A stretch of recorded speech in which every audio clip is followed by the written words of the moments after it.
हमारी 16 जो सीट है 15 पर भाजपा आगे थी। हमारी 2 एमपी जीता और ईस्ट मिदनापुर में बीजेपी का वोट परसेंटेज 49% है।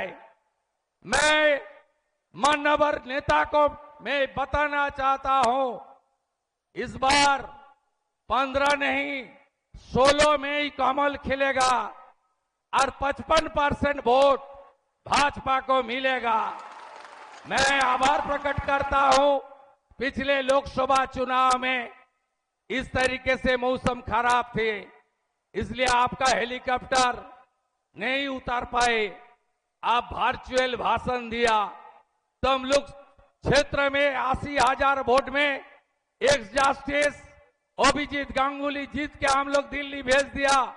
50,000 वोट से सौमेंदु अधिकारी को चुनाव जीता के हम लोग पार्लियामेंट भेज दिया। इस बार आप हम सबको आशीर्वाद देने के लिए आप स्वयं आया है, इसलिए इस बार आपको 16 सीट हम लोग देगा। আপনারা সবাই হাত তুলে বলুন পাল্টানো দরকার, পাল্টানো দরকার।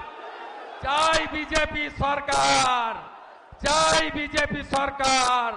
চাকরি চাই বিজেপি তাই, শিল্প চাই বিজেপি তাই, আয়ুষ্মান ভারতের কার্ড চাই বিজেপি তাই। মাননীয় প্রধানমন্ত্রী ব্রিগেডের সবাই বলে গেছেন सबका साथ सबका विकास तो होगा और सबका हिसाब भी होगा। पोस्ट पोल वायलेंस से 300 बीजेपी कर्मी के मेरेছে, হিন্দুদের বেছে বেছে মেরেছে। আমরা ভুলিনি, এবারে সরকার আসবে মোদিজির নেতৃত্বে, পশ্চিম বাংলায় আসল পরিবর্তন হবে।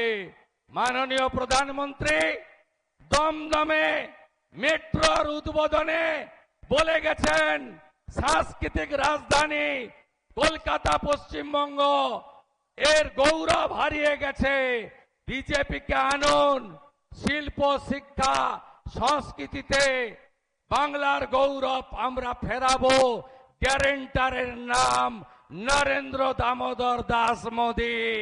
আমরা জিতবো, আমরা জিতবো। আর মাননীয় মোদীজি, বিজেপির রাষ্ট্রীয় অধ্যক্ষ নীতিন নবীনজি আমাকে বলেছেন নন্দীগ্রামে তো তোমাকে জিততেই হবে, আর ভবানীপুরে মুখ্যমন্ত্রীকে আবার হারাতে হবে। আমি আপনার আশীর্বাদ চাই। আপনি যে দায়িত্ব দিয়েছেন আমি ভবানীপুরেও করে দেখাবো। আপনি নিশ্চিন্ত থাকুন, আমার নেতা নরেন্দ্র মোদীজি। সবাই ভালো থাকুন। ভারত মাতা কি জয়, জয় শ্রী রাম।